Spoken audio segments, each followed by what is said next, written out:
कहते हैं भगवान पत्थर में नहीं, भाव में होते हैं। लेकिन एक लड़की की भक्ति ऐसी थी कि पत्थर की मूरत से साक्षात महादेव को बाहर निकलना पड़ा। पर यह चमत्कार महलों में नहीं, बल्कि मिट्टी से सनी एक झूपड़ी में हुआ। कौन थी वो राजकुमारी जिसे अपनों ने ही मौत के मुंह में धकेल दिया था, और कैसे उसने मिट्टी से सोना बना दिया?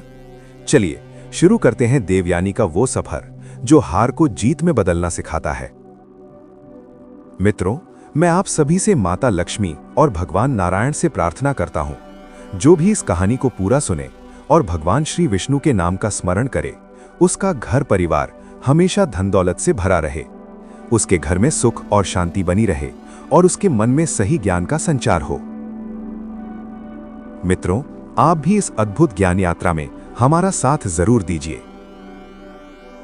बहुत समय पहले की बात है, जब इस धरती पर धर्म और अधर्म का युद्ध चलता रहता था।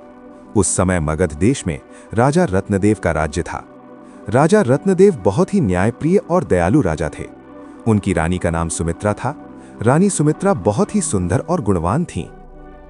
उनकी एक बेटी थी जिसका नाम था राजकुमारी देवयानी। राजकुमारी देवयानी अपने माता पिता की इकलौती संतान थी। उसकी सुंदरता का कोई जवाब नहीं था। उसके चेहरे की चमक चंद्रमा को भी शर्मिंदा कर देती थी।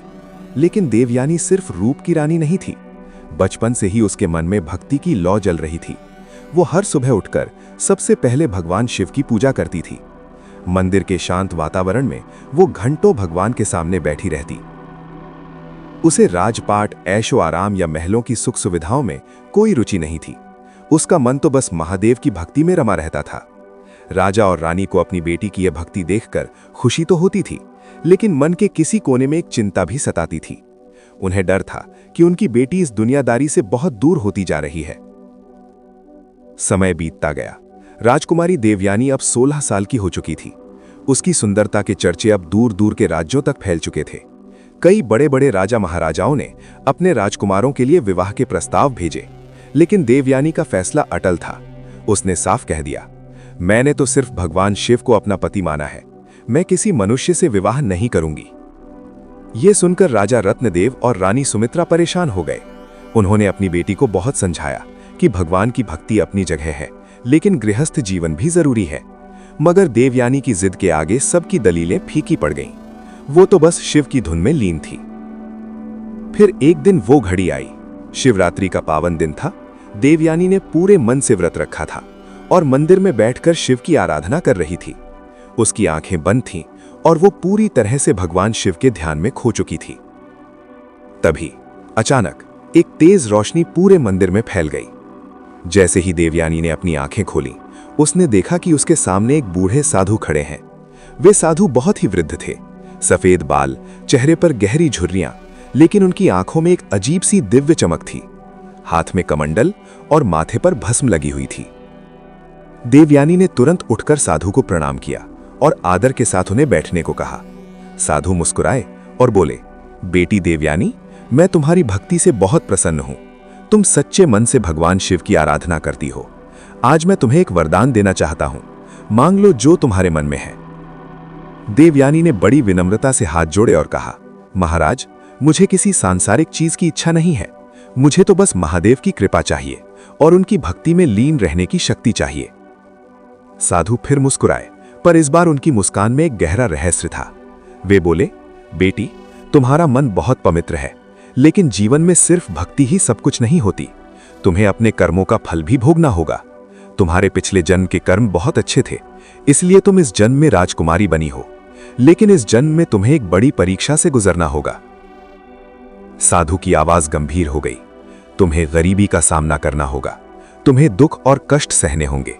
तब जाकर तुम्हें असली भक्ति का अर्थ समझ में आएगा। यह सुनकर देवयानी के मन में एक पल के लिए घबराहट तो हुई, लेकिन उसने हिम्मत नहीं हारी। उसने सिर उठाकर साधु से पूछा, महाराज, मुझे किसी भी परीक्षा से कोई डर नहीं है। देवयानी ने साधु की आंखों में आंखें डालकर बड़े साहस से कहा, महाराज, मैं किसी भी परीक्षा के लिए तैयार हूं। बस महादेव की कृपा मुझ पर बनी रहे।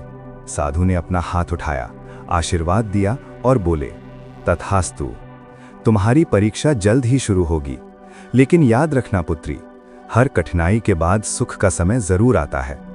कर्म का फल कोई नहीं टाल सकता, पर तुम अपने सत्कर्मों से अपनी किस्मत बदल सकती हो। इतना कहते ही वो साधु अचानक ओझल हो गए, जैसे हवा में विलीन हो गए हों। देवयानी हैरान रह गई। उसे समझ नहीं आया कि अभी क्या हुआ था। वो भारी मन और ढेरों सवालों के साथ महल की तरफ चल दी। उसके दिमाग में बस एक ही बात घूम रही थी, गरीबी। मैं तो एक राजकुमारी हूं, मुझे गरीबी का सामना कैसे करना पड़ेगा। जैसे ही देवयानी महल पहुंची, उसके होश उड़ गए। वहां भारी भीड़ लगी थी, हर चेहरा खौफ में था। देवयानी दौड़कर अंदर गई तो देखा कि उसकी मां रानी सुमित्रा फूट फूट कर रो रही हैं और राजा रत्नदेव के चेहरे पर गहरी चिंता की लकीरें हैं। देवयानी ने घबरा कर पूछा, पिताजी क्या हुआ, सब इतने परेशान क्यों हैं? राजा रत्नदेव ने एक लंबी और भारी सांस ली और बोले, बेटी, आज सुबह पड़ोसी राज्य के राजा बलबीर सिंह ने हमारे राज्य पर हमला कर दिया है। उनकी सेना बहुत विशाल है। हमारी सेना डटकर मुकाबला तो कर रही है, पर पता नहीं अंजाम क्या होगा। देवयानी के पैरों तले जमीन खिसक गई। उसे तुरंत साधु की कही बातें याद आईं। तुम्हारी परीक्षा जल्द शुरू होगी। क्या यही वो परीक्षा थी? उसने अपनी मां को गले लगाया और ढांढस बंधाते हुए कहा, मां, घबराओ मत, भगवान शिव हमारी रक्षा करेंगे, सब ठीक हो जाएगा। लेकिन कुछ भी ठीक नहीं हुआ। 2 दिनों तक भीषण युद्ध चला। राजा रत्नदेव के सैनिकों ने अपनी जान की बाजी लगा दी, लेकिन राजा बलवीर सिंह की सेना टिड्डियों के दल की तरह बढ़ती ही गई। तीसरे दिन दुश्मन की सेना ने महल के द्वार तोड़ दिए और पूरे राज्य पर कब्जा कर लिया। राजा रत्नदेव को बेड़ियों में जकड़ लिया गया। राजा बलवीर सिंह एक क्रूर और अहंकारी शासक था। उसने गद्दी पर बैठते ही राजा रत्नदेव और रानी सुमित्रा को काल कोठरी में डलवा दिया। लेकिन जब उसकी क्रूर नजरें राजकुमारी देवयानी पर पड़ीं, तो वो उसकी सुंदरता को देखकर दंग रह गया। उसके मन में लालच आ गया। उसने तुरंत हुक्म सुनाया, इस राजकुमारी को मेरे महल ले चलो, मैं इससे विवाह करूंगा। पर देवयानी का स्वाभिमान और साहस अटूट था। उसने बिना डरे राजा बलवीर सिंह की आंखों में देखकर कहा, मैं आपसे विवाह कभी नहीं करूंगी। आप एक क्रूर और अधर्मी राजा हैं। मेरा मन और मेरा जीवन सिर्फ महादेव के चरणों में है। ये सुनते ही बलवीर सिंह गुस्से से तमतमा उठा। उसने गरजते हुए कहा, अगर तुमने मेरी बात नहीं मानी तो मैं तुम्हारे माता पिता को जान से मार डालूंगा। देवयानी की आंखों में आंसू थे, पर आवाज में दृढ़ता। उसने कहा, मुझे मौत का डर नहीं है और मुझे विश्वास है कि शिव मेरी रक्षा करेंगे। बलवीर सिंह का अहंकार बुरी तरह चोटिल हुआ।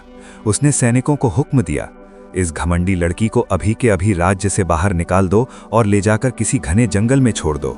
और सुनो, अगर किसी ने भी इसकी मदद करने की कोशिश की तो उसे सीधे मौत की सजा दी जाएगी। सैनिकों ने देवयानी को जबरदस्ती पकड़ लिया। रानी सुमित्रा की चीखें गूंजती रहीं। राजा रत्नदेव बेबस अपनी बेटी को दूर जाते देखते रहे।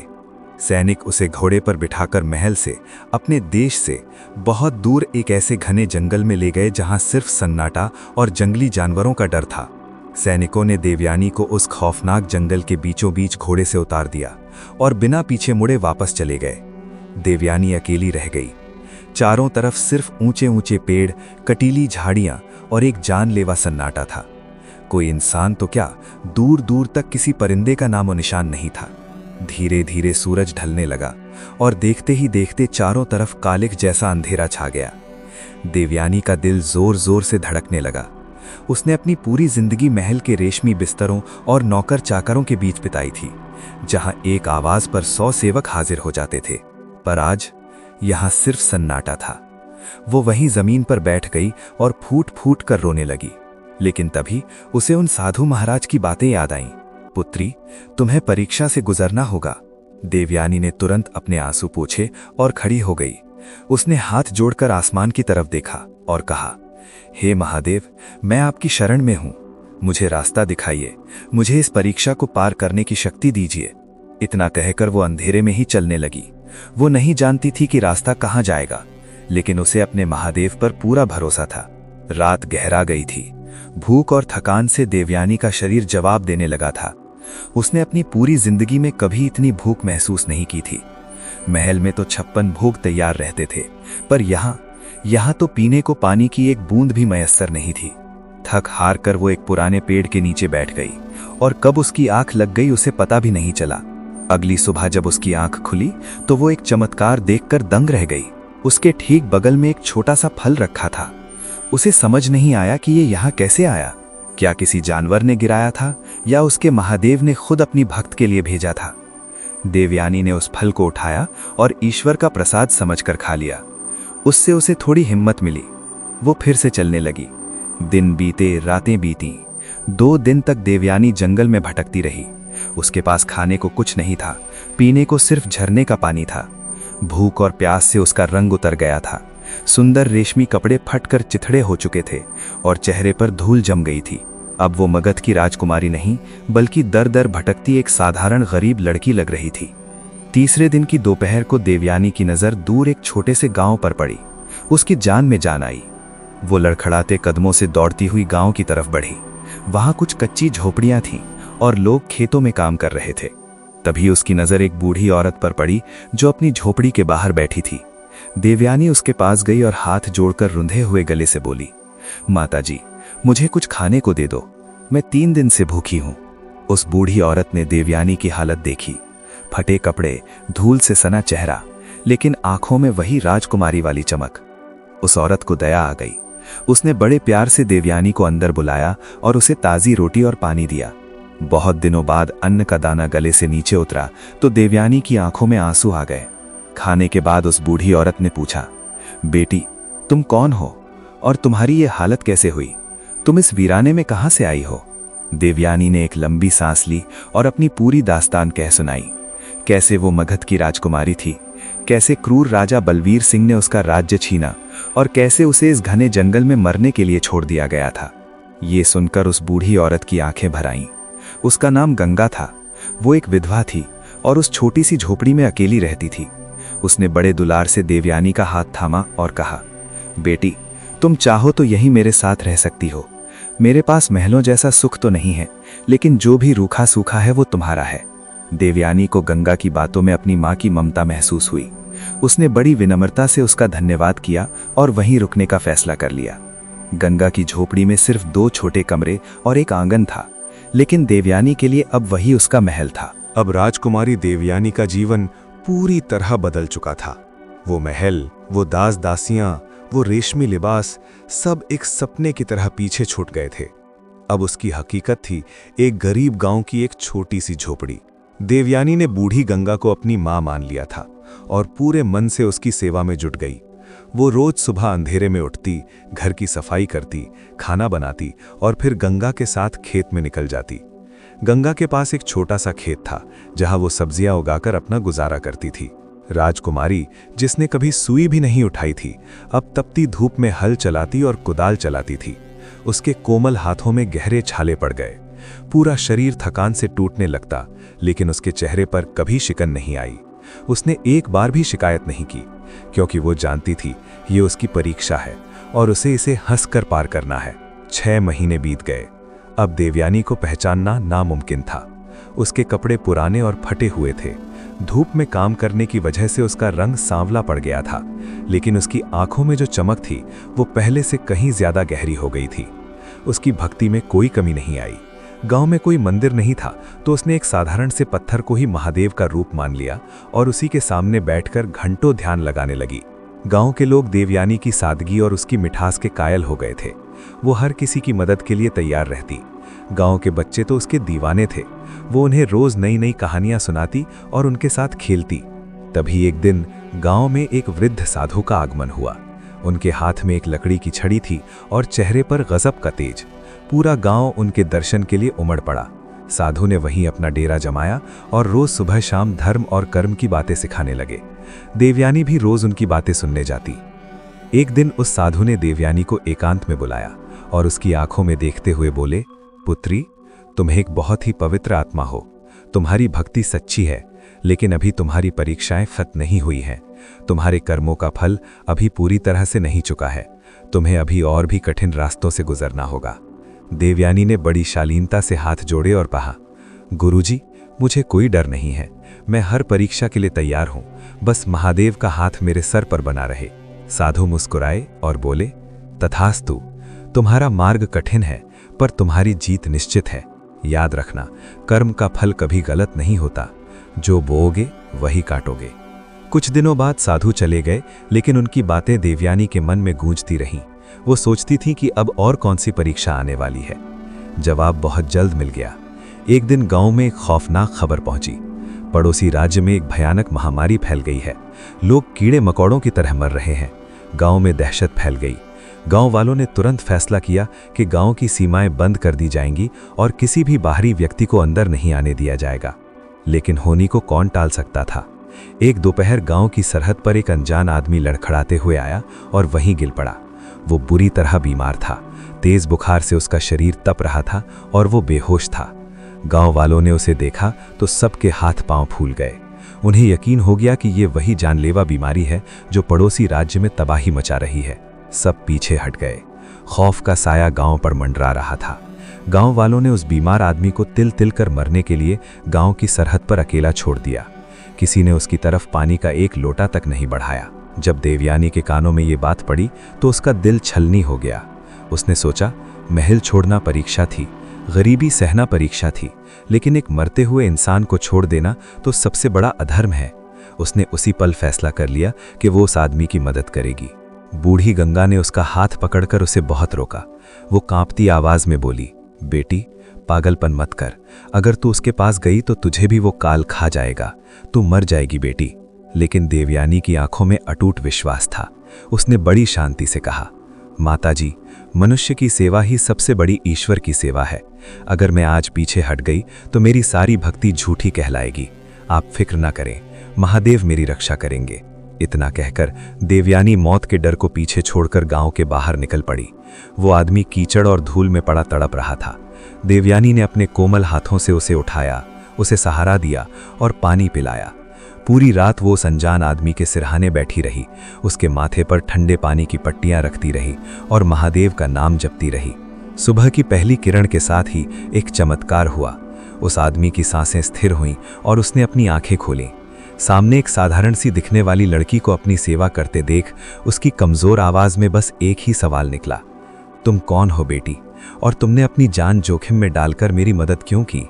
देवयानी ने मुस्कुराते हुए जवाब दिया, मैं तो बस एक साधारण लड़की हूँ। दुखियारी की सेवा करना ही मेरा धर्म है। आप अब सुरक्षित हैं, जल्द ही ठीक हो जाएंगे। वो आदमी, जिसका नाम रामदास था, फूट फूट कर रोने लगा। उसने कहा, बेटी, पूरे गांव ने मुझे मरने के लिए छोड़ दिया था, पर तुमने मुझे नया जीवन दिया है। मैं तुम्हारा ये उपकार कभी नहीं भूल पाऊंगा। 3 दिनों तक देवयानी ने उसकी माँ की तरह सेवा की। रामदास अब पूरी तरह ठीक हो चुका था। वो एक व्यापारी था। जाते समय उसने देवयानी के पैर छुए और अपने शहर का पता देते हुए कहा कि कभी भी जरूरत पड़े तो इस भाई को याद करना। जब ये बात गांव में फैली कि देवयानी को वो जानलेवा बीमारी छू तक नहीं पाई तो लोग दंग रह गए। पूरे गांव में चर्चा होने लगी कि देवयानी कोई साधारण लड़की नहीं, बल्कि उसके भीतर कोई दैवीय शक्ति है। लेकिन देवयानी, उसे इन बातों से कोई फर्क नहीं पड़ा।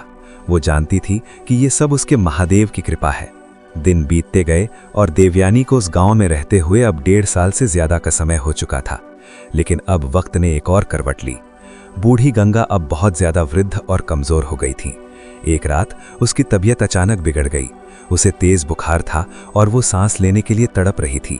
देवयानी पूरी रात उसके सिरहाने बैठी महादेव से उसके प्राणों की भीख मांगती रही। लेकिन विधि का विधान कोई नहीं टाल सकता। जैसे ही सुबह का सूरज निकला, गंगा ने देवयानी के हाथों में ही अपनी आखिरी सांस ली। देवयानी का बांध टूट गया। वो लिपट कर बहुत रोई। गंगा उसके लिए सिर्फ एक सहारा नहीं थी, वो उसकी माँ थी जिसने उस वक्त उसे गले लगाया था जब पूरी दुनिया ने उसे छोड़ दिया था। अब देवयानी फिर से इस दुनिया में अकेली रह गई थी। गांव वालों ने मिलकर गंगा का अंतिम संस्कार किया। देवयानी ने भारी मन से अपनी उस माँ को अंतिम विदाई दी और ईश्वर से प्रार्थना की कि गंगा की आत्मा को अपने चरणों में स्थान दे। अब देवयानी के सामने एक नई और बड़ी समस्या खड़ी थी। गंगा माँ तो चली गई थी, लेकिन उस झोपड़ी और खेत का क्या होगा? गांव के सरपंच ने फैसला सुनाया कि क्योंकि गंगा की कोई अपनी संतान नहीं है, इसलिए उसकी संपत्ति अब गांव की होगी। लेकिन देवयानी अगर चाहे तो वहां रह सकती है। देवयानी के पास जाने को और कोई जगह थी भी नहीं। उसने वहीं रहने का फैसला किया। अब वो उस छोटी सी झोपड़ी में बिल्कुल अकेली थी। उसका जीवन अब और भी कठिन हो गया था। पहले गंगा का साथ था, पर अब सब कुछ उसे खुद ही करना पड़ता था। तपती धूप में खेत जोतना, सब्जियां उगाना, फिर उन्हें टोकरी में भरकर बाजार ले जाना और बेचना, यही उसकी दिनचर्या बन गई थी। जो थोड़े बहुत पैसे मिलते उसी से वो अपना पेट पालती। खेत में काम करते करते उसके कोमल हाथों में नए छाले पड़ गए थे। दिन भर की मेहनत से उसकी कमर और पैर दर्द से टूटते थे, लेकिन उसने कभी हार नहीं मानी, ना ही कभी अपनी किस्मत को कोसा। वो रोज सुबह उसी पत्थर के सामने बैठती, महादेव की पूजा करती और फिर एक नई ऊर्जा के साथ अपने काम में जुट जाती। गांव के कुछ लोग दयावश उसकी मदद करना चाहते थे, पर देवयानी किसी पर बोझ नहीं बनना चाहती थी। वो मेहनत की रोटी पर विश्वास रखती थी। एक दिन बाजार की भीड़ भाड़ में देवयानी अपनी सब्जियां बेच रही थी। तभी वहां एक बहुत अमीर आदमी आया। उसके साथ कई नौकर थे और उसने बहुत कीमती कपड़े पहने हुए थे। वो आदमी बाजार का मुआयना कर रहा था कि तभी उसकी नजर देवयानी पर ठहर गई। वो आदमी ठिठक गया। उसने देवयानी को बड़े गौर से देखा, जैसे उसे पहचानने की कोशिश कर रहा हो। फिर वो धीरे धीरे देवयानी के पास आया और धीमी आवाज में बोला, क्या तुम्हारा नाम देवयानी है? देवयानी चौंक गई। उसने हैरानी से पूछा, जी हां, लेकिन आप मुझे कैसे जानते हैं?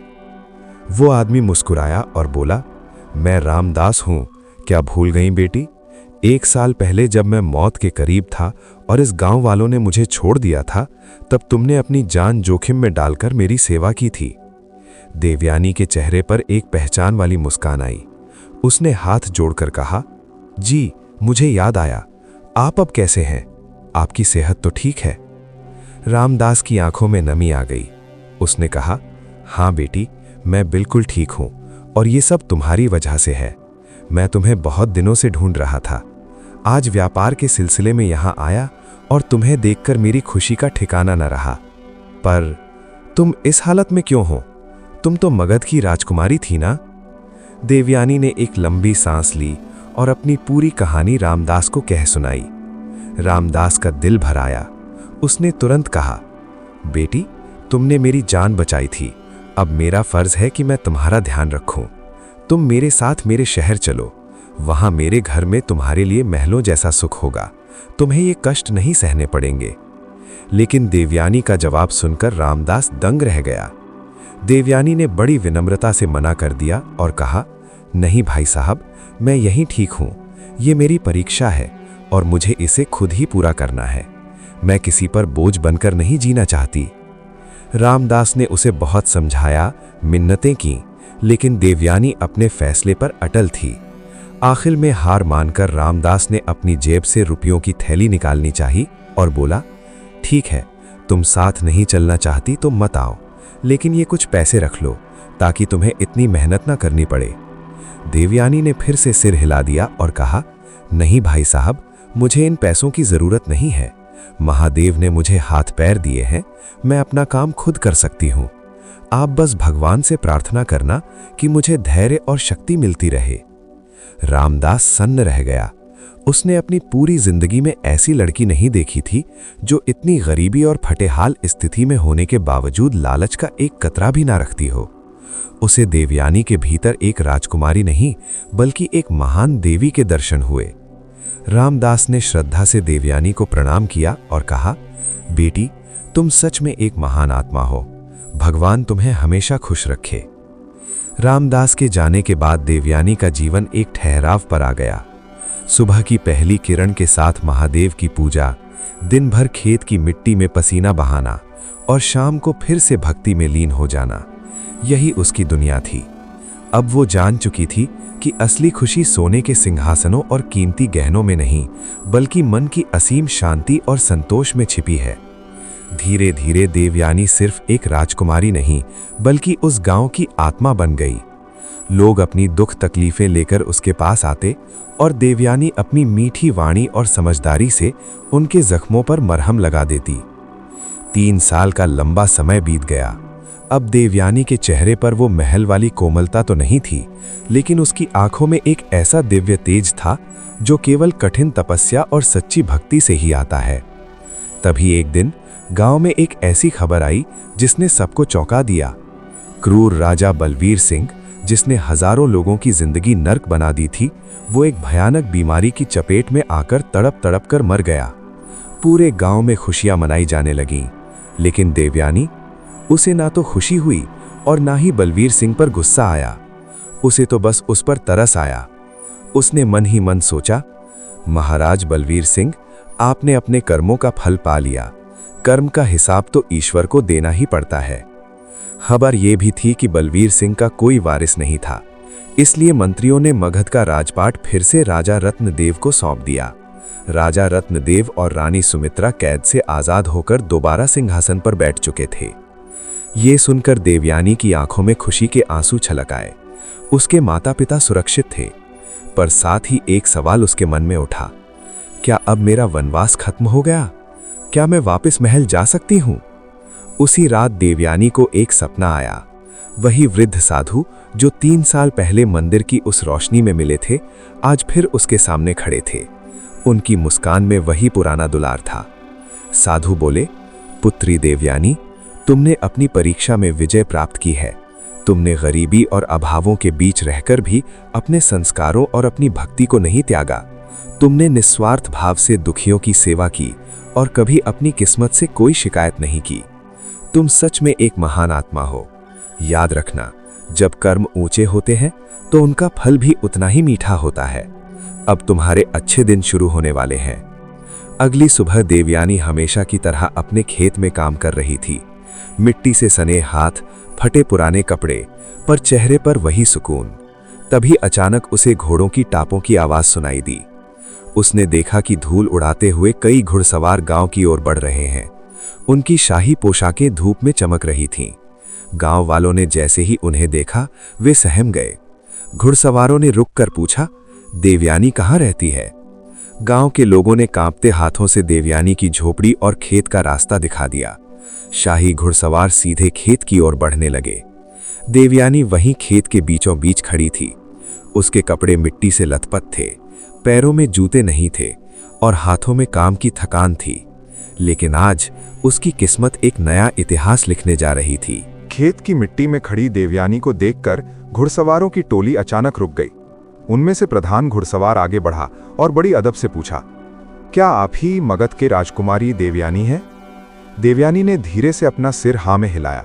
घुड़सवार ने बिना देर की अपने घोड़े से उतरकर देवयानी के मिट्टी से सने चरणों में अपना सिर झुका दिया और भारी आवाज में बोला, राजकुमारी जी, महाराज रत्नदेव ने हमें आपको लेने भेजा है। आपके माता पिता आपके वियोग में हर पल तड़प रहे हैं। कृपया हमारे साथ महल चलिए। देवयानी के मन में भावनाओं का तूफान उठ खड़ा हुआ। एक तरफ अपने माता पिता से मिलने की तड़प थी, तो दूसरी तरफ उस छोटे से गांव को छोड़ने का गहरा दुख। इसी गांव की मिट्टी ने उसे असली जीवन का अर्थ सिखाया था। यहाँ के लोगों ने उसे राजकुमारी नहीं बल्कि अपनी बेटी माना था। उसने घुड़सवार से कहा, मुझे थोड़ा समय दीजिए, मैं अपनों से विदा लेना चाहती हूँ। देवयानी गांव के हर घर में गई। हर चौखट पर जाकर उसने सबसे विदा ली। पूरे गांव में मातम सा छा गया। लोग फूट फूट कर रोने लगे। बच्चे तो देवयानी के पैरों से लिपट गए। उन्होंने उसे जाने से रोकना चाहा। देवयानी ने सबको गले लगाया, बच्चों को पुचकारा और सबको समझाया, मुझे अपने माता पिता के पास जाना ही होगा, लेकिन मैं इस गांव को कभी नहीं भूल पाऊंगी। यहाँ मैंने जो कुछ सीखा है वो मेरे दिल की धड़कन बनकर हमेशा मेरे साथ रहेगा। घोड़े पर बैठने से पहले देवयानी ने मुड़कर अपनी उस छोटी सी झोंपड़ी को देखा। ये केवल मिट्टी की दीवारें नहीं थीं, ये उसकी तपस्या का मंदिर था। इसी झोंपड़ी ने उसे सिखाया कि असली सुख महलों में नहीं, मन की शांति में है। इसी आंगन ने उसे सिखाया कि सेवा ही सबसे बड़ा धर्म है और भगवान कभी अपने भक्त का साथ नहीं छोड़ते। जैसे ही घुड़सवारों का काफिला आगे बढ़ा, देवयानी ने मुड़कर आखिरी बार गांव को देखा। गांव का हर शख्स सरहद पर खड़ा रो रहा था। देवयानी की आंखों से भी आंसू बह निकले। 3 दिनों की लंबी यात्रा के बाद काफिला मगध की सीमाओं में दाखिल हुआ। जब देवयानी ने दूर से अपने विशाल महल को देखा तो उसे बड़ा अजीब लगा। 3 साल पहले जो महल उसकी दुनिया थी, आज उसे एक अजनबी जगह जैसा लग रहा था। महल के मुख्य द्वार पर राजा रत्नदेव और रानी सुमित्रा अपनी पलकें बिछाए खड़े थे। जैसे ही उनकी नजर धूल से सनी अपनी बेटी पर पड़ी, वे सुध-बुध खोकर उसकी तरफ दौड़े। रानी सुमित्रा ने अपनी बेटी को सीने से लगा लिया और फपक फपक कर रो पड़ी। राजा रत्नदेव की आंखों से भी आंसुओं की धार बह रही थी। रानी सुमित्रा बोली, बेटी, तुम कहाँ चली गई थी? हमने तुम्हें कहाँ कहाँ नहीं ढूंढा। हमें तो लगा कि हमने तुम्हें हमेशा के लिए खो दिया। हमने हर दिन तुम्हारे लौटने की मन्नतें मांगी हैं। देवयानी ने अपनी माँ के आंसू पोंछे और बड़ी शांति से कहा, माँ, मैं ठीक हूँ। महादेव की असीम कृपा से मैं बिल्कुल सुरक्षित हूँ। अब आप मत रोइए। राजा रत्नदेव ने कांपते हाथों से अपनी बेटी के सिर पर हाथ रखा और बोले, पुत्री, आज हमारे राज्य का भाग्य फिर से जाग गया है। अब हम तुम्हें खुद से कभी दूर नहीं होने देंगे। पूरे मगध राज्य में दीप जलाए गए, जश्न मनाया गया। हर तरफ एक ही गूंज थी, राजकुमारी देवयानी वापस आ गई हैं। जब लोगों ने देवयानी को देखा तो वे दंग रह गए। वो 3 साल पहले वाली देवयानी नहीं थी।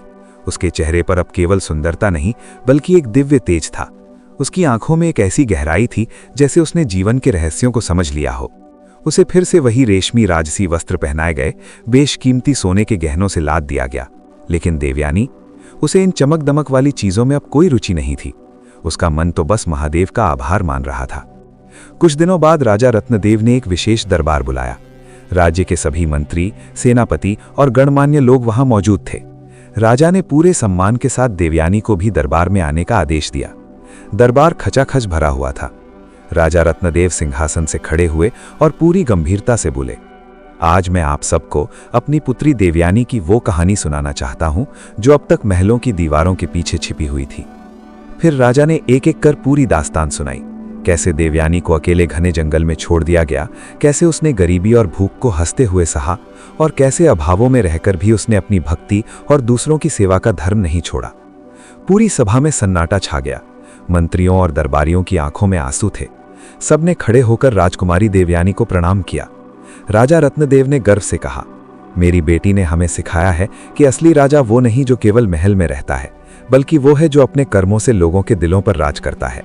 देवयानी ने झोपड़ी में रहकर भी राजसी व्यवहार किया। यही असली धर्म है।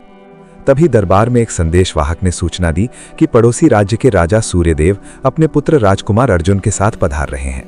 राजा सूर्यदेव एक बहुत ही नेक और धर्मी शासक थे।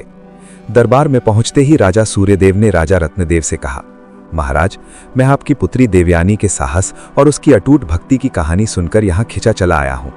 मेरा पुत्र अर्जुन भी महादेव का अनन्य भक्त है और अपना जीवन गरीबों की सेवा में लगाता है। मैं चाहता हूं कि देवयानी और अर्जुन विवाह के पवित्र बंधन में बंध जाएं।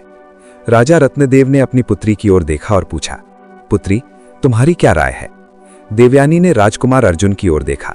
अर्जुन के चेहरे पर एक सादगी थी और आंखों में सच्चाई। देवयानी ने बड़ी विनम्रता से पूछा, राजकुमार, क्या आप भी ईश्वर में विश्वास रखते हैं? अर्जुन ने हाथ जोड़कर जवाब दिया, जी राजकुमारी, मैं भगवान शिव का तुच्छ भक्त हूं। मैं मानता हूं कि दीन दुखियों की सेवा ही सबसे बड़ी पूजा है। अगर आप मुझे अपने जीवन साथी के रूप में चुनती हैं तो मैं वचन देता हूं कि मैं हमेशा आपकी भक्ति और आपके विचारों का सम्मान करूंगा। देवयानी को अर्जुन की बातों में सच्चाई महसूस हुई। उसने मुस्कुराकर अपने पिता से कहा, पिताजी, अगर आप चाहते हैं तो मैं इस विवाह के लिए तैयार हूं।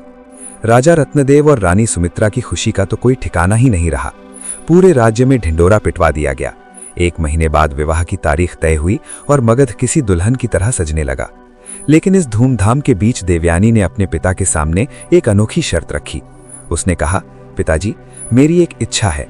जिस गांव ने मुझे उस वक्त सहारा दिया जब मेरे पास कुछ नहीं था, उस गांव के हर एक व्यक्ति को मेरी शादी में ससम्मान बुलाया जाए। मैं चाहती हूं कि मेरे विवाह का सबसे पहला भोजन उन गरीब और मेहनती लोगों को खिलाया जाए। राजा रत्नदेव ने तुरंत अपने सैनिकों को उस गांव भेजा। विवाह का दिन आ गया। महल की चमक दमक देखने लायक थी। बड़े बड़े राजा महाराजा और रईस लोग कीमती तोहफे लेकर आए थे। लेकिन देवयानी की नजरें तो दरवाजे पर टिकी थीं।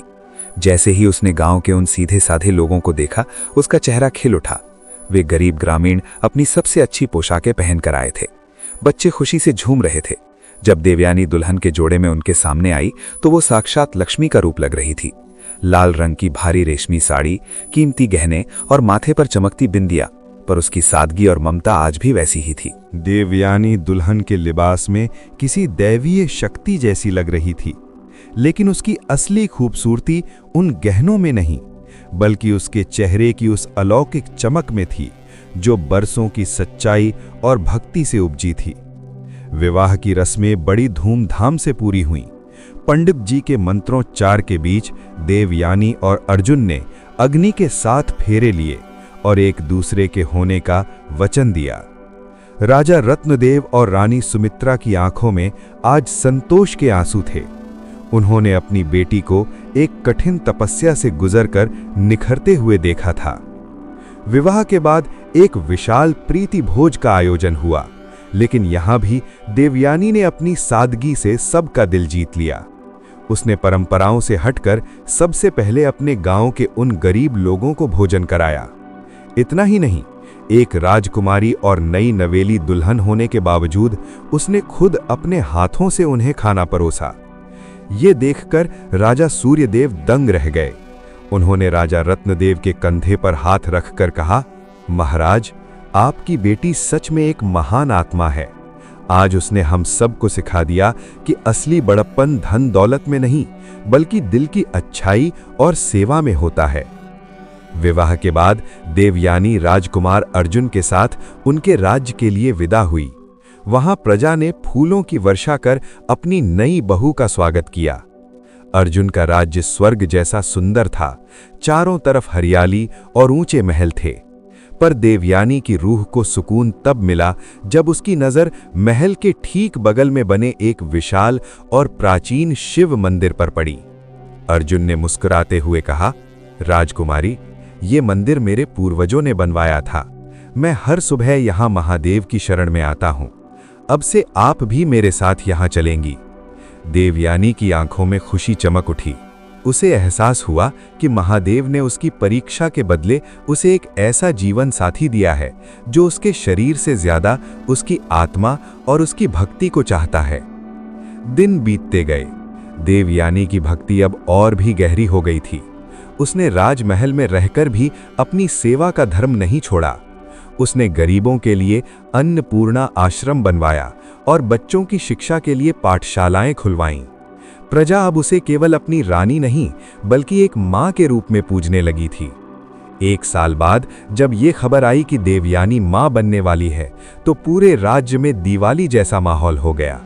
राजा रत्नदेव और रानी सुमित्रा भी अपनी बेटी को आशीर्वाद देने पहुंचे। शुभ मुहूर्त में देवयानी ने एक सुंदर पुत्र को जन्म दिया। बालक की आंखों में वही गहराई थी जो देवयानी की आंखों में थी। महादेव का आशीर्वाद मानकर राजा सूर्यदेव ने बालक का नाम रखा शिवांश।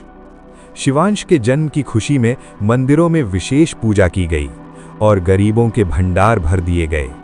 देवयानी अब एक मां थी। वो शिवांश को केवल राजसी ठाठ बाट में नहीं पाल रही थी, बल्कि उसे संस्कारों की घुट्टी पिला रही थी।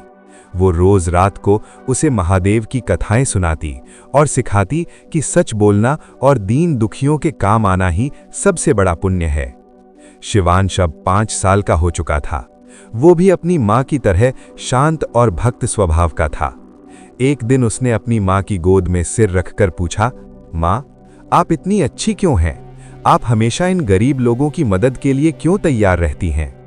देवयानी ने बड़ी ममता से शिवांश के सिर पर हाथ फेरा, उसे अपनी गोद में सीधा बैठाया और खिड़की से दूर पहाड़ों की ओर देखते हुए बोली, बेटा, आज मैं तुम्हें एक कहानी सुनाती हूँ। ये कहानी तुम्हारी माँ की है। सुनो। बहुत समय पहले की बात है। मगध देश में एक राजकुमारी थी और फिर देवयानी ने अपने बीते हुए संघर्ष, उस वनवास, उस गरीबी और उस पत्थर वाले महादेव की पूरी गाथा अपने पुत्र को सुना दी, ताकि आने वाली पीढ़ी ये याद रखे कि सिंहासन तो आते जाते रहते हैं, पर जो कर्म और भक्ति के मार्ग पर चलता है वही अमर होता है। देवयानी की गोद में बैठा नन्हा शिवांश अपनी मां की आंखों में आंखें डालकर वो कहानी सुन रहा था। कैसे एक राजकुमारी को घने जंगल में अकेले छोड़ दिया गया, कैसे भूख और गरीबी ने उसे तोड़ने की कोशिश की, लेकिन कैसे उसकी अटूट भक्ति और सेवा भाव ने मौत को भी मात दे दी। जब कहानी खत्म हुई तो शिवांश की आंखों से आंसू छलक पड़े। उसने कसकर अपनी मां को गले लगा लिया और रुंधे हुए गले से बोला, मां, आप दुनिया की सबसे महान मां है। मैं वादा करता हूं, मैं भी आपकी तरह बनूंगा। मैं भी गरीबों का सहारा बनूंगा और महादेव का सच्चा भक्त कहलाऊंगा। देवयानी ने ममता के साथ शिवांश के सिर पर हाथ फेरा और उसे जीवन का सबसे बड़ा मंत्र दिया, बेटा, हमेशा याद रखना, कर्म का फल कभी गलत नहीं होता। अगर तुम अच्छे बीज बोओगे तो फल भी मीठा मिलेगा। इसलिए हमेशा सत्य के मार्ग पर चलना, भगवान पर अटूट विश्वास रखना और हर दुखी इंसान में ईश्वर को देखना। समय अपनी रफ्तार से बीतता गया। शिवांश अब 10 साल का एक तेजस्वी बालक बन चुका था। जहां एक तरफ वो तीर कमान और तलवार चलाने में निपुण था, वहीं दूसरी तरफ उसके हृदय में महादेव के प्रति अटूट प्रेम था। वो रोज मंदिर जाता और अपनी मां के सिखाए संस्कारों को अपने जीवन में उतारता। फिर एक दिन वो ऐतिहासिक सुबह आई। देवयानी हमेशा की तरह राजमहल के मंदिर में महादेव की मूर्ति के सामने आंखें बंद कर ध्यान में लीन थी। चारों तरफ सन्नाटा था, केवल अगरबत्तियों की खुशबू और भक्ति का माहौल था। तभी अचानक एक गूंजती हुई दिव्य आवाज सुनाई दी, देवयानी, मैं तुझसे बहुत प्रसन्न हूं। देवयानी ने चौंक कर आंखें खोलीं। सामने कोई नहीं था, केवल महादेव की पत्थर की मूर्ति थी। उसे लगा शायद ये उसका भ्रम है। उसने फिर से आंखें बंद कर लीं, लेकिन वही आवाज फिर से गूंजी, इस बार और भी स्पष्ट और करुणामयी। देवयानी, तूने हर अपनी परीक्षा में विजय पाई है। गरीबी के अंधकार में भी तूने भक्ति का दिया जलने दिया है। तूने दूसरों के दुखों को अपना समझा और कभी अपनी किस्मत से कोई शिकायत नहीं की। तू सच में एक महान और पवित्र आत्मा है। जैसे ही देवयानी ने दोबारा आंखें खोलीं, उसके सामने साक्षात जगत के स्वामी भगवान शिव खड़े थे। जटाओं में गंगा, माथे पर बाल चंद्रमा, गले में नागराज और हाथ में डमरू त्रिशूल। महादेव का वो रूप इतना तेजस्वी था कि देवयानी की आंखें चौंधिया गईं। उसने तुरंत उनके चरणों में अपना मस्तक रख दिया। महादेव ने अपना वरद हस्त देवयानी के सिर पर रखा और आशीर्वाद दिया, पुत्री, तू और तेरा परिवार हमेशा सुखी रहेगा। तेरा पुत्र शिवांश एक महान और न्यायप्रिय राजा बनेगा और अपने कर्मों से युगों युगों तक लोगों के दिलों पर राज करेगा। हमेशा याद रखना, जो बोओगे वही काटोगे। कर्म का विधान ही सर्वोच्च है। इतना कहकर साक्षात महादेव वहीं अंतर्ध्यान हो गए। देवयानी वहीं पत्थर की मूरत बनी रह गई। उसे अपनी आंखों पर विश्वास नहीं हो रहा था कि जिस महादेव की उसने बरसों तक पत्थर में पूजा की, आज उन्होंने खुद उसे दर्शन दिए। उसकी आंखों से खुशी के आंसू बह रहे थे। उसने ये दिव्य अनुभव किसी को नहीं बताया। वो जानती थी कि ये उसके और उसके ईश्वर के बीच का एक पवित्र रहस्य है। इस दर्शन के बाद देवयानी की भक्ति और भी गहरी हो गई। अब वो पहले से कहीं ज्यादा गरीबों की सेवा में जुट गई। उसने जगह जगह आश्रम, पाठशालाएं और अस्पताल खुलवाए। लोग अब उसे केवल रानी नहीं, बल्कि साक्षात देवी मानने लगे थे। वो कहते थे कि देवयानी जिसके सिर पर हाथ रख दे, उसके दुख दूर हो जाते हैं। लेकिन देवयानी के मन में जरा भी अहंकार नहीं आया। वो जानती थी कि वो कुछ भी नहीं है। जो कुछ भी है वो महादेव की कृपा है। वो तो बस एक छोटी सी भक्त थी जो केवल अपना कर्म कर रही थी। समय का चक्र घूमता रहा। दिन हफ्तों में और हफ्ते सालों में बदल गए। देवयानी अब 40 साल की एक अनुभवी राजमाता बन चुकी थी। उनका बेटा शिवांश अब 25 साल का एक गबरू और तेजस्वी युवक था। उसमें राजा सूर्यदेव का प्रताप और अपनी मां देवयानी की करुणा कूट कूट कर भरी थी। राजा सूर्यदेव अब काफी वृद्ध हो चुके थे। उन्होंने सभा बुलाई और एक बड़ा फैसला सुनाया। अब समय आ गया है कि मगध की कमान युवा हाथों में सौंपी जाए। शिवांश अब हमारा नया राजा होगा। पूरे राज्य में शंख गूंज उठे, खुशियों की लहर दौड़ गई। शिवांश का राज तिलक किसी उत्सव से कम नहीं था। जैसे ही मुकुट शिवांश के सिर पर रखा गया, उसने सिंहासन पर बैठते ही पहली घोषणा की, मेरे राज्य की सीमाओं के भीतर कोई भी इंसान भूखा नहीं सोएगा। हर बच्चे को मुफ्त शिक्षा मिलेगी और हमारा शासन केवल एक ही कानून पर चलेगा, वो है धर्म और न्याय का कानून। प्रजा के जयकारों से पूरा आसमान गूंज उठा। राजा शिवांश की जय, राजमाता देवयानी की जय। देवयानी की आंखों में गर्व के आंसू थे। उन्होंने अपने पति अर्जुन की ओर देखा, जिनकी मुस्कुराहट ये कह रही थी कि उनकी बरसों की मेहनत और संस्कार आज सफल हो गए हैं। उनका बेटा केवल राजा नहीं, बल्कि अपनी प्रजा का रक्षक बन गया था। शिवांश ने सच में अपने राज्य को स्वर्ग बना दिया। दूर दूर के देशों से लोग ये देखने आते थे कि ऐसा कौन सा देश है जहां कोई दुखी नहीं, कोई गरीब नहीं। जब वे मगध की खुशहाली देखते तो दंग रह जाते। शिवांश बिल्कुल अपनी मां जैसा था, वही सादगी, वही न्यायप्रियता। वक्त ने एक बार फिर करवट ली।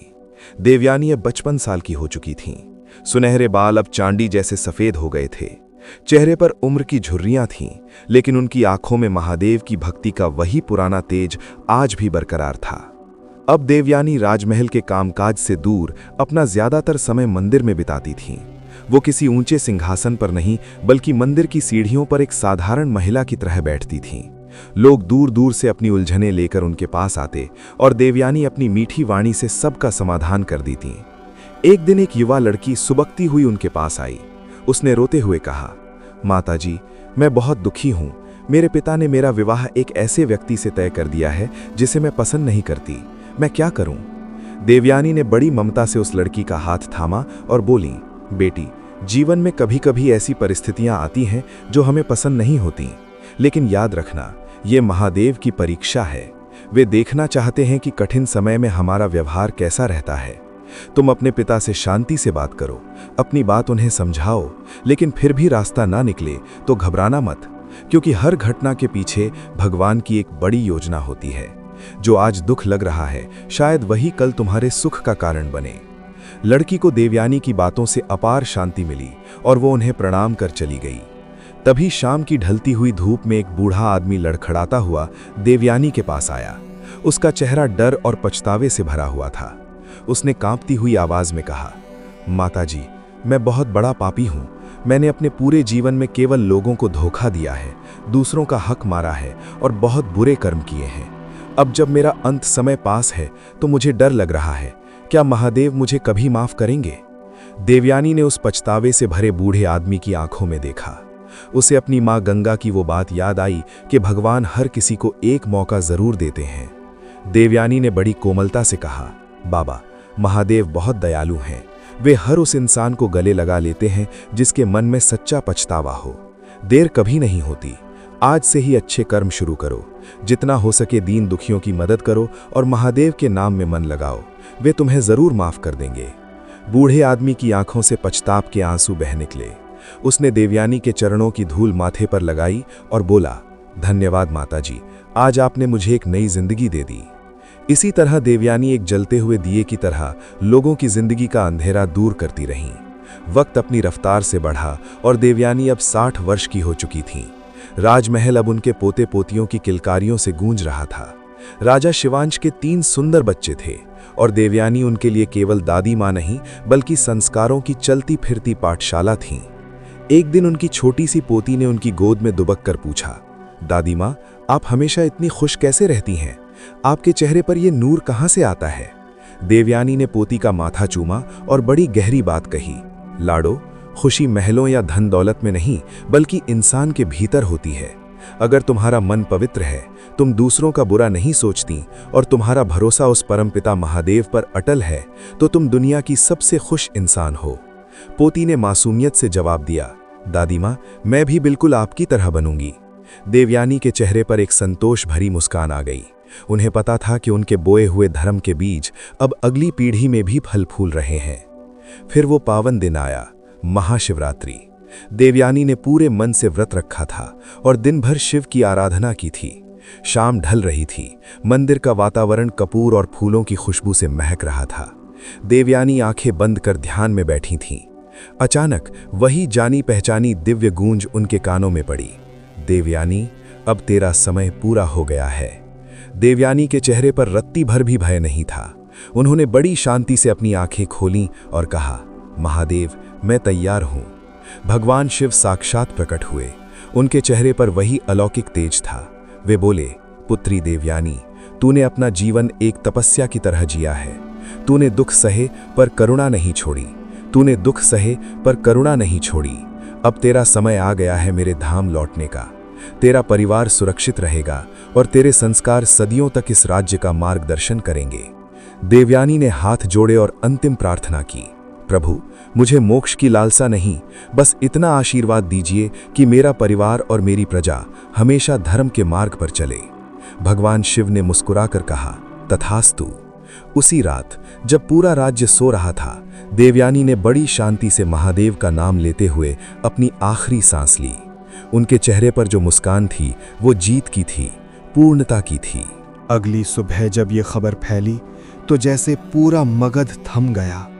राजा शिवांश अपनी मां के पार्थिव शरीर से लिपटकर फूट फूट कर रोने लगा।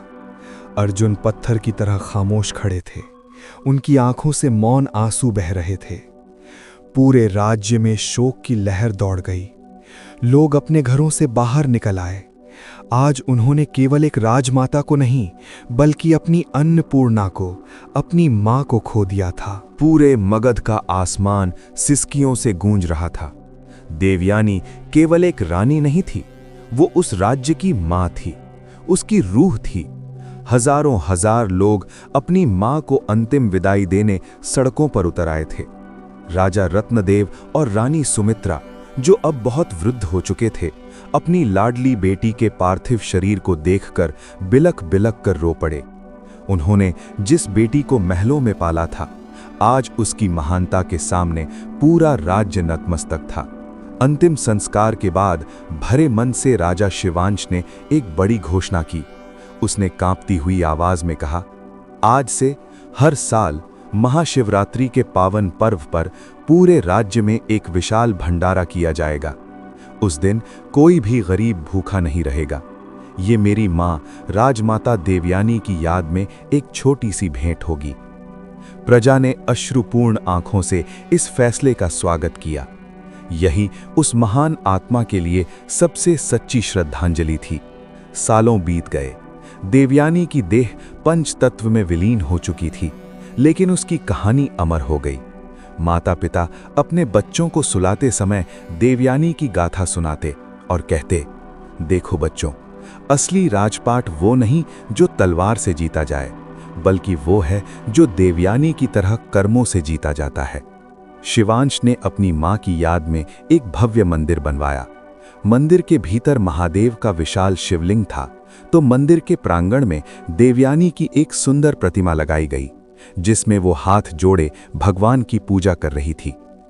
एक दिन एक बहुत ही घमंडी और रईस व्यापारी उस मंदिर में आया। उसे अपनी तिजोरियों पर बड़ा गुमान था।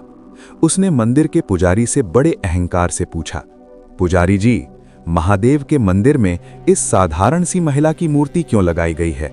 ये कौन है? पुजारी ने शांत भाव से उसे देवयानी की पूरी कहानी सुनाई। एक राजकुमारी का वनवास, उसकी गरीबी, उसकी निस्वार्थ सेवा और उसकी अटूट भक्ति। कहानी सुनते सुनते उस घमंडी व्यापारी का सिर झुक गया। काफी देर तक वो खामोश रहा और फिर उसकी आंखों से पछतावे के आंसू गिर पड़े। वो बोला, पुजारी जी, आज तक मैं समझता था कि जिसके पास पैसा है वही सबसे बड़ा है, लेकिन आज मुझे समझ आया कि असली दौलत तो सत्कर्म होते हैं। मैंने पूरी उम्र सिर्फ नोट गिने, पर कभी किसी के आंसू नहीं पोंछे। आज से मैं बदल जाऊंगा। पुजारी मुस्कुराए और बोले, यही तो देवयानी की सबसे बड़ी विरासत है। वो आज भी लोगों की सोच बदल देती है। उस दिन के बाद उस व्यापारी ने अपनी दौलत का बड़ा हिस्सा गरीबों, स्कूलों और अस्पतालों के नाम कर दिया।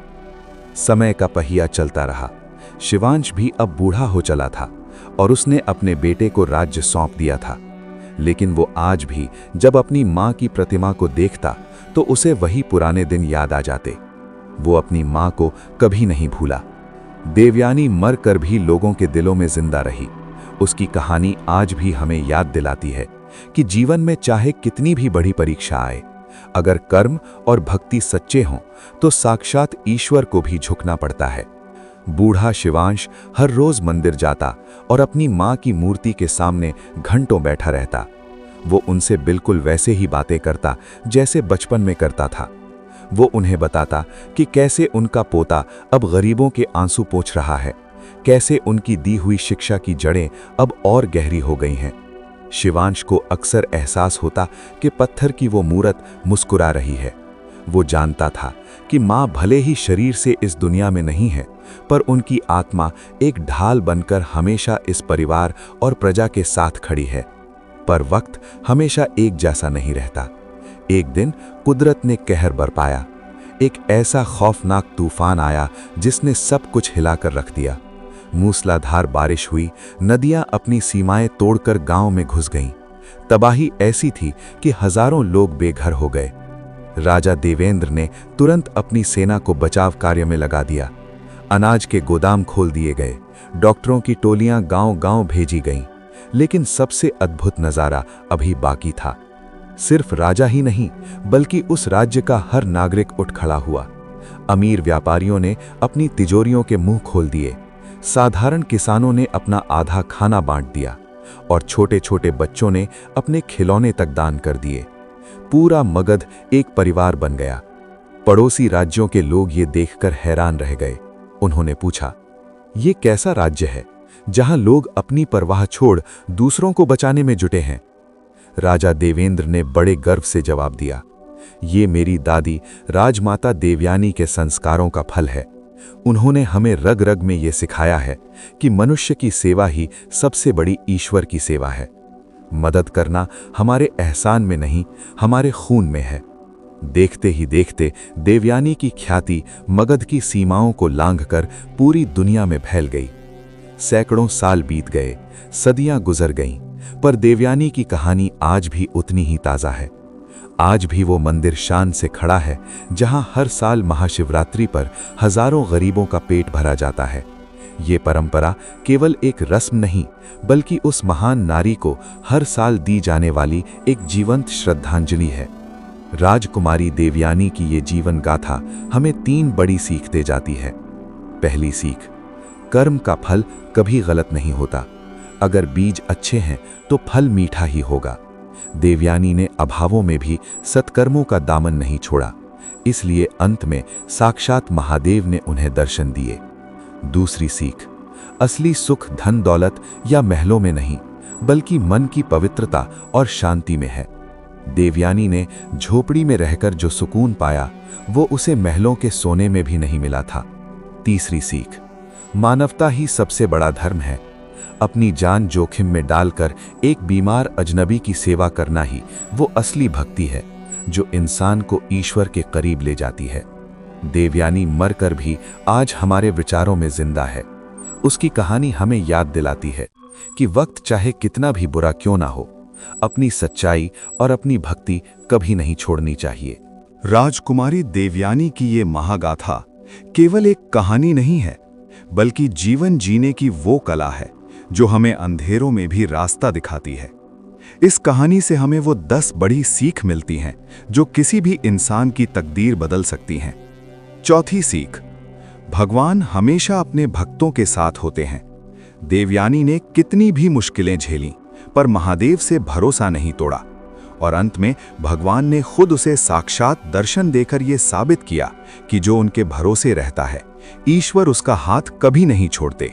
पांचवी सीख, हमारे संस्कार ही हमारी सबसे बड़ी विरासत हैं। देवयानी ने जो बीज बोए, वे उसके बेटे शिवांश और उसकी आने वाली पीढ़ियों में फले फूले। आज भी उसके वंशज जो पुण्य कमा रहे हैं, वो देवयानी की ही शिक्षा का नतीजा है। छठी सीख, हर अंधेरी रात के बाद सवेरा जरूर आता है। देवयानी राजकुमारी से गरीब बनी, धूल में मिली, लेकिन उसने हिम्मत नहीं हारी।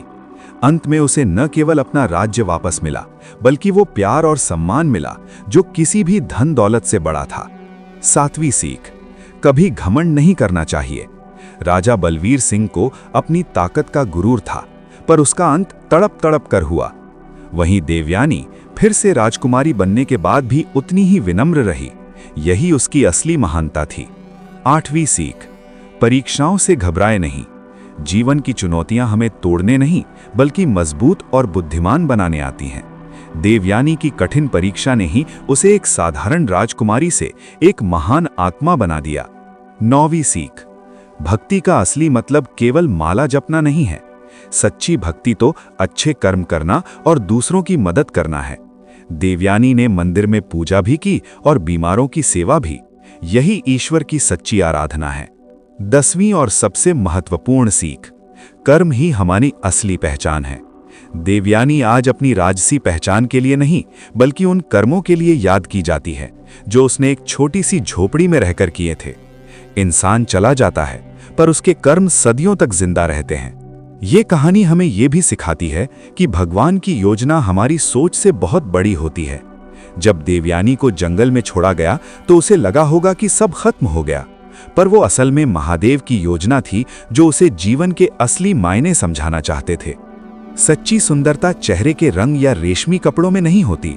देवयानी का चेहरा धूप में काला पड़ा, कपड़े फटे, लेकिन उसका मन पहले से कहीं ज्यादा साफ और सुंदर हो गया। लोग उसके इसी अंदरूनी नूर की वजह से उसे पूजने लगे। और सबसे बड़ी बात, देवयानी ने हमें बुजुर्गों का सम्मान करना सिखाया।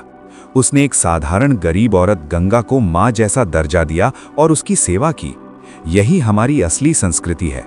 देवयानी ने हमें यह भी सिखाया कि मन में बदले की भावना रखने से बेहतर है कि हम क्षमा और करुणा का मार्ग चुनें। राजकुमारी देवयानी की ये कहानी केवल बीते हुए कल की बात नहीं, बल्कि हर युग के लिए एक मार्गदर्शक है। इसके हर अध्याय में जीवन की एक ऐसी सीख छिपी है जो हमें श्रेष्ठ बनाती है। बदले की भावना से मुक्ति। राजा बलवीर सिंह ने देवयानी के साथ बहुत बुरा किया, लेकिन जब वो मरा तो देवयानी के मन में प्रतिशोध की अग्नि नहीं, बल्कि करुणा थी। उसने सिखाया कि किसी से बदला लेने से बेहतर है कि हम उसे उसके कर्मों पर छोड़ दें और स्वयं क्षमाशील बने। संस्कारों की शक्ति। एक माता पिता का सबसे बड़ा धर्म अपने बच्चों को अच्छे संस्कार देना है। देवयानी ने शिवांश को केवल राजपाट नहीं, बल्कि भक्ति और सेवा सिखाई, जिससे वो एक महान राजा बना। कर्म में ईमानदारी। देवयानी ने जब खेत में हल चलाया तो पूरी ईमानदारी से चलाया।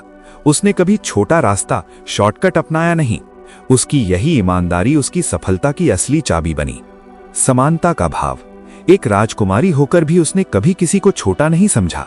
वो गरीब औरतों के साथ बैठी, उनके साथ खाना खाया। उसने सिखाया कि इंसान अपने पद से नहीं, अपने व्यवहार से बड़ा होता है। प्रकृति और स्वास्थ्य।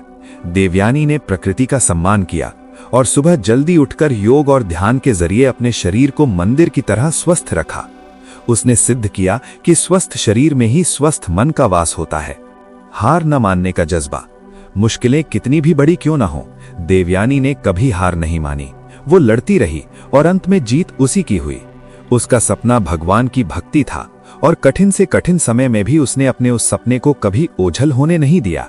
वाणी की मधुरता और सादगी। देवयानी के शब्दों में शहद जैसी मिठास थी, जो कड़वे इंसान को भी बदल देती थी। महलों में रहने के बाद भी उसने सादगी को चुना। वो दिखावे की अमीर नहीं, बल्कि दिल की अमीर थी। समय का सदुपयोग और धैर्य। उसने अपना एक पल भी बर्बाद नहीं किया, या तो वो सेवा में थी या सुमेरन में। और सबसे बड़ी बात, धैर्य रखा। 3 साल की गरीबी ने उसे तोड़ा नहीं, बल्कि और निखारा। आखिर धैर्य का फल हमेशा मीठा होता है। देवयानी की कहानी केवल एक राजकुमारी के संघर्ष की कथा नहीं है, बल्कि ये आत्मविश्वास और मानसिक शक्ति का एक महाकाव्य है। इस कहानी के अंतिम सूत्र हमें आज की भागती दौड़ती दुनिया में शांति का रास्ता दिखाते हैं। आत्मविश्वास और निर्भयता। देवयानी को खुद पर और अपने रास्ते पर पूरा भरोसा था। उसने कभी इस बात की परवाह नहीं की कि दुनिया उसके बारे में क्या सोचेगी। उसने वही किया जो उसका दिल और धर्म कहता था, और यही उसकी सफलता का सबसे बड़ा राज बना। नारी शक्ति की प्रतीक। देवयानी ने सिद्ध किया कि एक स्त्री शक्ति और धैर्य की प्रतिमूर्ति होती है। उसने अकेले घने जंगल और गरीबी का सामना किया और अपने दम पर समाज में एक आदर्श स्थापित किया। आज की महिलाओं के लिए देवयानी एक बहुत बड़ी प्रेरणा है। असली शिक्षा और जड़ें। देवयानी ने हमें सिखाया कि किताबी ज्ञान से कहीं बड़ी जीवन की शिक्षा होती है। उसने अपनी भारतीय संस्कृति और परंपराओं को कभी नहीं छोड़ा। आज जब दुनिया अपनी जड़ों को भूल रही है, देवयानी हमें याद दिलाती है कि हमारी असली ताकत हमारी संस्कृति में ही है। सकारात्मक सोच का जादू। चाहे कितनी भी बड़ी मुसीबत क्यों न आई हो, देवयानी ने कभी नकारात्मकता को अपने पास फटकने नहीं दिया। उसकी सकारात्मक सोच ही वो ढाल थी जिसने हर मुश्किल को अवसर में बदल दिया। गलतियों से सीखना। जीवन में गलतियां सबसे होती हैं, लेकिन महान वही है जो अपनी गलतियों से सीख कर आगे बढ़े। देवयानी ने हर ठोकर से एक नया सबक सीखा और खुद को और भी निखारा। ईश्वर का साथ। अंत में ये कहानी हमें अटूट भरोसा दिलाती है कि भगवान केवल अमीर या राजा के साथ नहीं होते, वे तो बस सच्ची भक्ति देखते हैं। अगर नीयत साफ है तो वे एक गरीब की झोपड़ी में भी साक्षात प्रकट होते हैं। निष्कर्ष, देवयानी आज हमारे बीच शरीर से नहीं है, लेकिन वो अपने कर्मों, अपने संस्कारों और अपनी शिक्षाओं के रूप में अमर है। धन दौलत और राजपाट धूल में मिल जाते हैं, लेकिन देवयानी जैसे महान चरित्रों की खुशबू युगों युगों तक इस धरती को महकाती रहती है।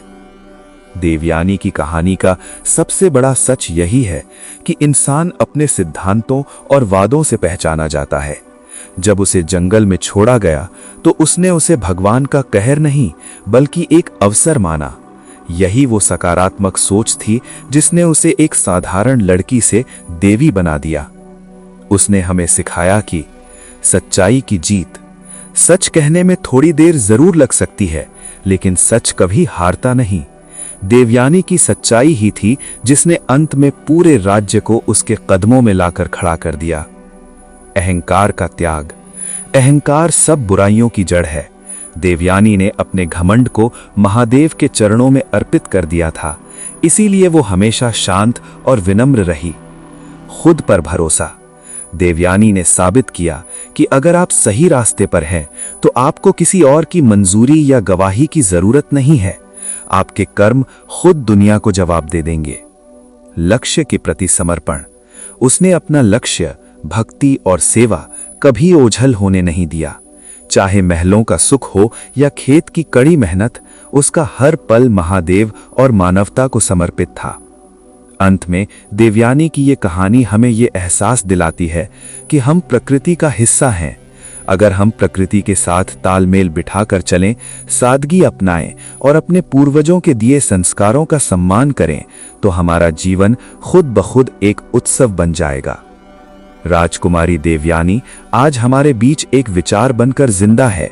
उसकी कहानी हमें सिखाती है कि वक्त बदलता है, परिस्थितियां बदलती हैं, लेकिन जो अपने धर्म और सत्य पर टिका रहता है, अंत में विजय उसी की होती है। राजकुमारी देवयानी की ये गाथा हमें सिखाती है कि महानता किसी महल की ऊंचाई में नहीं बल्कि विचारों की गहराई में होती है। इस कहानी के अंतिम सूत्र हमें एक मुकम्मल इंसान बनना सिखाते हैं। सेवा की पराकाष्ठा। देवयानी ने हमें सिखाया कि स्वास्थ्य का ध्यान रखना जरूरी है, लेकिन जब बात किसी असहाय की सेवा की आए तो अपनी परवाह छोड़ देना ही सच्ची मानवता है। सीखने की कोई उम्र नहीं। उसने महलों से लेकर झोपड़ी तक हर जगह से कुछ न कुछ सीखा। सीखना एक ऐसी प्रक्रिया है जो जीवन के आखिरी सांस तक चलती रहती है। अहिंसा और करुणा। देवयानी की करुणा केवल इंसानों तक सीमित नहीं थी, वो पक्षियों को दाना डालती और बेजुबान जानवरों का ख्याल रखती थी। उसने हमें सिखाया कि ईश्वर की हर रचना का सम्मान करना ही धर्म है। तुलना से दूरी और अंतर मन की पुकार। आज हम दूसरों को देखकर दुखी होते हैं, पर देवयानी ने कभी अपनी तुलना किसी से नहीं की। उसने हमेशा अपने अंतर मन की आवाज सुनी और अपनी राह खुद चुनी। छोटी खुशियों का मोल। जीवन में बड़ी खुशियां कभी कभी आती हैं, पर छोटी खुशियां हर पल बिखरी होती हैं। देवयानी को एक खिले हुए फूल या पंछी की चहचहाहट में भी वही आनंद मिलता था जो एक उत्सव में। सत्य और आशावाद। चाहे वक्त कितना भी कठिन क्यों न रहा हो, उसने कभी उम्मीद का हाथ नहीं छोड़ा। उसके सकारात्मक विचार ही उसके कर्म बने और उन कर्मों ने उसकी तकदीर लिख दी। निष्कर्ष, देवयानी ने अपने गुरुओं का सम्मान किया, अपनी संस्कृति से प्यार किया और समाज को अपना परिवार माना। उसने सिखाया कि हमारे पूर्वजों की विरासत केवल संपत्ति नहीं बल्कि उनके द्वारा दिए गए मूल्य हैं, जिन्हें हमें संभाल कर अगली पीढ़ी को सौंपना है। राजकुमारी देवयानी की ये कहानी आज यहाँ संपूर्ण होती है, लेकिन इसके सबक हमारे दिलों में हमेशा जीवित रहेंगे। ये कहानी हमें याद दिलाती रहेगी कि अगर मन साफ हो और इरादे नेक, तो एक साधारण झोपड़ी भी मंदिर बन जाती है। देवयानी की कहानी हमें उस मुकाम पर लाकर खड़ा करती है जहां से हमें अपने भीतर झांकने की जरूरत है। आज जब दुनिया स्वार्थ और अंधकार में डूबी महसूस होती है, तब देवयानी की ये कथा एक जलते हुए दीपक की तरह हमें सही रास्ता दिखाती है। रिश्ते ही असली पूंजी। देवयानी ने हमें सिखाया कि महलों की दीवारें नहीं, बल्कि अपनों का प्यार और संजोए हुए रिश्ते ही हमारी असली दौलत हैं। यही खुशी का वो राज है जिसे पैसा नहीं खरीद सकता। कथनी और करनी की एकता। एक सच्चा इंसान वही है जिसके शब्दों और कर्मों में कोई भेद ना हो। देवयानी ने जो कहा वही जिया। उसने अपनी जिम्मेदारियों से कभी मुंह नहीं मोड़ा, क्योंकि जिम्मेदारी ही इंसान को परिपक्व, मैच्योर बनाती है। इंसानियत ही धर्म है। इंसान होने का असली मतलब है दूसरों की परवाह करना और खुशियां बांटना। देवयानी ने साबित किया कि अगर भक्ति सच्ची हो तो भगवान को गरीब की झोपड़ी तक आना ही पड़ता है। उम्मीद और बदलाव। ये कहानी हमें उम्मीद देती है कि चाहे हालात कितने भी बुरे क्यों ना हों, अगर हम हिम्मत ना हारें तो जीत हमारी ही होगी। अगर हम आज तक सही रास्ते पर नहीं थे तो भी देर नहीं हुई है। हम आज से इसी पल से बदल सकते हैं। अंतिम निष्कर्ष। देवयानी की ये अमर कहानी धर्म का सार और कर्म की शक्ति है। ये प्रकृति और ब्रह्मांड का अटल नियम है कि जो बोगे वही काटोगे। अगर हम आज अच्छाई, प्यार और करुणा के बीज बोएंगे तो कल हमारा जीवन खुद ब खुद खुशियों की फसल से लहलहा उठेगा। आइए देवयानी के जीवन से प्रेरणा लेकर हम सब ये प्रण लें कि हम भी अपने कर्मों से इस संसार को थोड़ा और सुंदर बनाएंगे। यही उस महान आत्मा को हमारी सच्ची श्रद्धांजलि होगी। अक्सर हमें जब सफलता मिलती है तो हम अहंकार में डूब जाते हैं। हम सोचने लगते हैं कि ये सब सिर्फ मेरी मेहनत का नतीजा है। लेकिन भक्त हिम्मत की कहानी हमें याद दिलाती है कि हमारी मेहनत के पीछे हमेशा भगवान की कृपा होती है। बिना उनकी इच्छा के एक पत्ता भी नहीं हिलता। हिम्मत का पूरा जीवन हमें लक्ष्य के प्रति समर्पण सिखाता है। उनका एक ही लक्ष्य था, प्रभु की भक्ति। रास्ते में हजारों रुकावटें आईं, डराया गया, लालच दिया गया, लेकिन हिम्मत कभी अपने रास्ते से नहीं भटके। हमें भी अपने जीवन में एक नेक लक्ष्य चुनना चाहिए और चाहे कितनी भी मुश्किलें आएं, उस पर अडिग रहना चाहिए। इस पूरी गाथा की सबसे बड़ी और अंतिम सीख यही है, कर्म का सिद्धांत। कर्म का फल हमें भोगना ही पड़ता है। हिम्मत को पिछले जन्मों के कारण 12 साल कष्ट सहना पड़ा, लेकिन इस जन्म में उन्होंने इतने नेक काम किए कि उन्हें अंत में परम मोक्ष मिला। इसलिए हमेशा याद रखिए कि अगर आप आज किसी की मदद कर रहे हैं, सच बोल रहे हैं और धर्म के रास्ते पर चल रहे हैं, तो उसका अच्छा फल आपको आज नहीं तो कल जरूर मिलेगा। भक्त हिम्मत की ये कहानी हमें जीवन जीने का सही सलीका सिखाती है। ये हमें बताती है कि असली कामयाबी ऊंचे पदों, बहुत सारे धन या सत्ता में नहीं है। असली कामयाबी तो भगवान की भक्ति, नेक काम और दूसरों के आंसू पोंछने में है। हिम्मत ने अपनी जिंदगी से साबित कर दिया कि अगर मन में ईश्वर का नाम हो तो दुनिया की कोई भी ताकत आपको हरा नहीं सकती। आज जब ये कहानी खत्म हो रही है तो हमें रुककर खुद से कुछ सवाल पूछने चाहिए। क्या हम सही रास्ते पर चल रहे हैं? क्या हम किसी जरूरतमंद की मदद कर रहे हैं? क्या हमारे मन में भगवान के लिए जगह है? अगर जवाब नहीं है तो आज ही अपनी जिंदगी बदलने का संकल्प लीजिए। भक्त हिम्मत की ये कथा केवल एक कहानी नहीं है, ये जीवन को सार्थक बनाने का एक रास्ता है। ये हमें बताती है कि हम कैसे खुश रह सकते हैं और कैसे अपने मन की शांति पा सकते हैं। अब ये हमारे ऊपर है कि हम इस कहानी से क्या लेकर जाते हैं। क्या हम भी हिम्मत की तरह सबको माफ करना सीखेंगे? क्या हम भी निस्वार्थ भाव से दूसरों की सेवा करेंगे? अगर हम अपने जीवन में इन छोटी छोटी बातों को उतार लें तो हमारा जीवन भी धन्य हो जाएगा। हमें भी वही शांति मिलेगी जो हिम्मत को मिली थी। यही है भक्त हिम्मत की अद्भुत और प्रेरणादायक कथा। याद रखिए, सबसे बड़ा कर्म सच्ची भक्ति है। आइए हम सब मिलकर संकल्प लें कि हम भगवान का नाम लेंगे, अच्छे कर्म करेंगे और एक ऐसा जीवन जिएंगे जो दूसरों के काम आए। भक्त हिम्मत के लिए यही हमारी सच्ची श्रद्धांजलि होगी। मित्रों, हमारा एकमात्र संकल्प है गीता के दिव्य ज्ञान को घर घर पहुंचाना। लेकिन ये महान कार्य तभी सफल हो सकता है जब आप सब इस नेक यात्रा में हमारे सारथी बने। ये केवल मेरा या आपका प्रयास नहीं, बल्कि हम सबका सामूहिक धर्म है कि हम भगवान श्री कृष्ण की शिक्षाओं को जन जन तक पहुंचाएं और उन्हें अपने स्वयं के जीवन में उतारने का ईमानदार प्रयास करें। हमारा उद्देश्य केवल शब्द सुनाना नहीं, बल्कि आपके जीवन में सकारात्मक बदलाव लाना है। यदि इस पूरी यात्रा के दौरान आपके मन में कोई भी सवाल उठा हो, कोई दुविधा हो या कोई जिज्ञासा जागी हो, तो आप बेझिझक नीचे कमेंट बॉक्स में हमसे पूछ सकते हैं। हम पूरी कोशिश करेंगे कि आपके हर सवाल का जवाब समय पर दे सकें और आपकी शंकाओं का समाधान कर सकें। आपने गीता ज्ञान की इस लंबी और अद्भुत यात्रा में पूरी तन्मयता के साथ हमारा साथ दिया।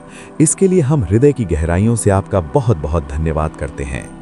हम प्रार्थना करते हैं कि भगवान श्री कृष्ण की असीम कृपा आप पर और आपके पूरे परिवार पर सदैव बनी रहे। इस ज्ञान की चर्चा के दौरान यदि मुझसे शब्दों के चयन में या किसी भी प्रकार की कोई त्रुटि हुई हो, तो अपना छोटा भाई या मित्र समझकर मुझे क्षमा कर दीजिएगा। हमारा उद्देश्य केवल शुद्ध भाव से प्रभु की वाणी को आप तक पहुंचाना था।